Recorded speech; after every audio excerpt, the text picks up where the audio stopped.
궁금한 뒷이야기를 들어보면서 물음표가 느낌표로 바뀌는 뉴스의 재구성 뉴스야 시간입니다. 일요일은 정치부 서주민 기자와 함께합니다. 자, 첫 번째 물음표부터 얼른 보죠.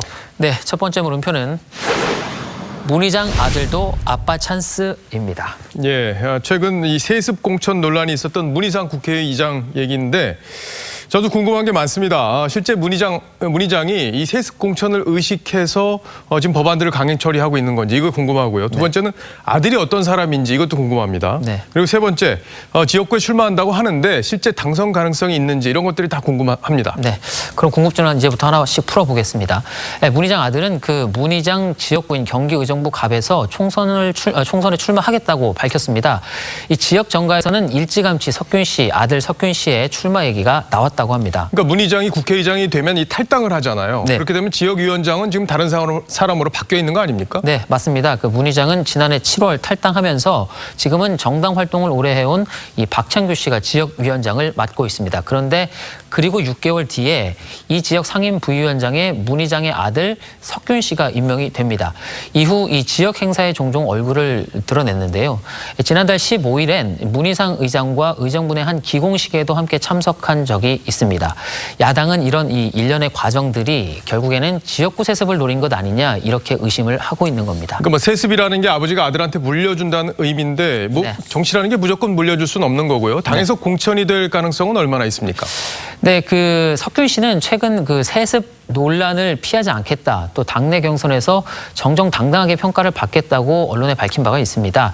그런데 민주당에서 유력한 출마 후보자로 거론이 되는 안병용 의정부 시장은 총선 불출마의 뜻을 밝힌 것으로 알려졌고요.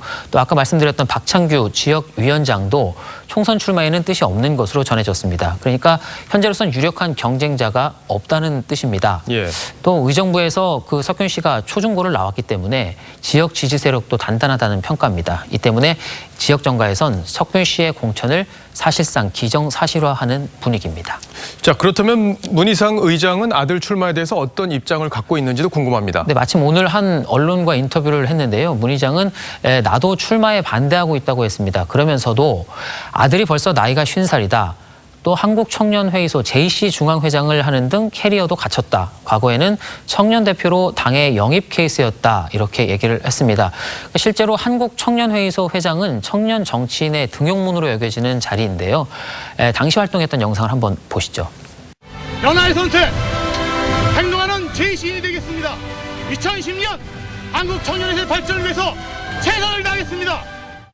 이 아버지 입장에서 보기에는 아들이 정치할 만한 인물은 된다. 지금 이렇게 지금 판단하고 있는 걸로 보여요. 예. 근데 문제는 공천을 받는다고 다 당선이 되는 건 또 아니잖아요. 그렇죠. 지금 현재 지역 분위기는 어떻습니까? 네, 그러니까 뭐 자유한국당에서는 지금 시의원 출신인 이 한국당 강세창 당협위원장이 출마를 준비 중이고요.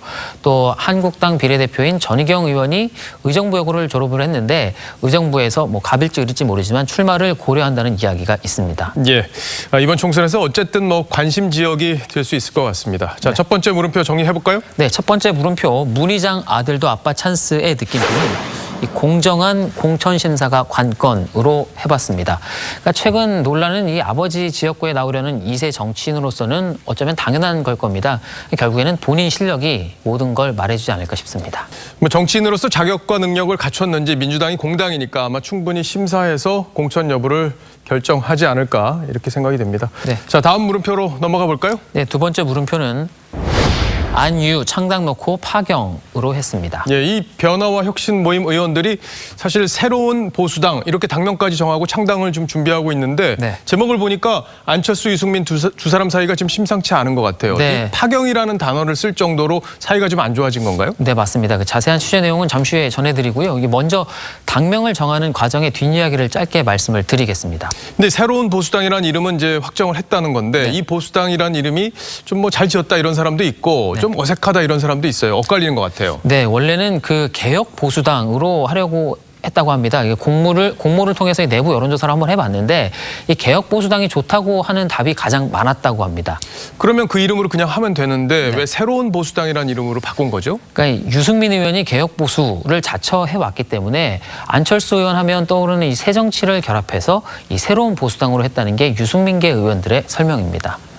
그러니까 중도 보수당 또 변화와의 혁신 뭐 여러 가지 이름들이 나왔는데요. 이거는 뭐 앞에서 말씀드렸던 것보다 선호도가 더 낮았다고 합니다. 근데 얘기를 들어보면 지금 유승민계 의원들이 안철수계 의원들을 좀 배려해서 당명을 정했다 이런 것 같은데 네. 근데 창당 과정에서 안철수 의원의 의지, 창당에 참여할 의지 이런 것들이 이 영향을 좀 준 겁니까? 네, 그 안철수계 의원들은 그 호남에 기반을 둔 의원들이 많기 때문에 당명에 이 보수라는 단어가 들어가는 거를 달가워할 리가 없었을 겁니다. 이들 중 대다수는 앞으로도 신당에 참여하지 않겠다고 했습니다. 근데 어쨌든 두 사람이 중심이 된 의원들이 변화와 혁신 모임을 그동안 주도를 해왔고 네. 창당까지 같이 가는 줄 알았는데 대다수 이제 국민들이 보기에도 네. 근데 갑자기 틀어진 무슨 계기가 있었을 것 같아요. 네, 결정적으로 틀어지기 시작한 건 바로 이날 유승민 의원의 발언이 계기가 됐습니다. 어떤 건지 한번 들어보시죠. 예. 12월 정기국회까지는 마무리하고 그리고 그 이후에 이제 저희들 결심을 행동에 옮기는 그런 스케줄을 생각하고 있습니다. 네, 이 창당을 시사하는 발언인데요. 이 발언 전까지는 유승민, 안철수 두 사람 사이에 문자도 오갔다고 합니다. 10월 초에 지난 10월 초에 유승민 의원이 안철수 의원에게 함께 하자는 취지의 문자를 보냈을 때는 안 의원이 고민해 보겠다 이렇게 했는데 11월 말쯤 그러니까 아까 그 발언 뒤에 신당에 참여해 달라는 취지의 문자를 유 의원이 다시 보냈을 때는 답을 하지 않았다고 합니다. 결론적으로 들어보면 안철수 의원은 이 신당 창당에 반대하고 있다 이렇게 볼 수 있겠어요. 그렇습니다. 유승민계로서는 확실한 답을 주지 않는 이 안철수 의원이 답답했을 거고 안철수계 측에서는 충분한 상의 없이 신당 창당에 나선 게 불만이었던 겁니다. 예. 그럼 이제 안철수계 의원들이 어떻게 할지 이게 이제 관심사로 남네요. 네, 우선은 이 바른미래당에 남아서 이 상황을 조금 보겠다 이런 입장입니다. 상황을 보겠다. 네. 예. 자, 그럼 두 번째 물음표도 정리를 해볼까요? 네, 두 번째 물음표 안유 창당 놓고 파경의 느낌표는 이 진부한 이별 공식으로 해봤습니다. 이 옛 댄스 가요 중에 이 이별 공식이라는 노래 지금 뭐 나오는데요. 예. 이 노래 가사를 보면 눈물은 흐르지만 행복을 빌어준다 이런 부분이 있습니다.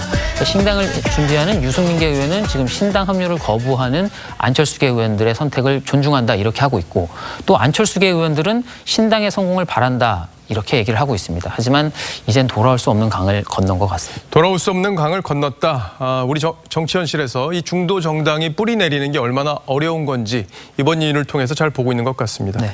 자, 오늘도 정치권의 뒷이야기 잘 들었습니다. 지금까지 서주민 기자였습니다.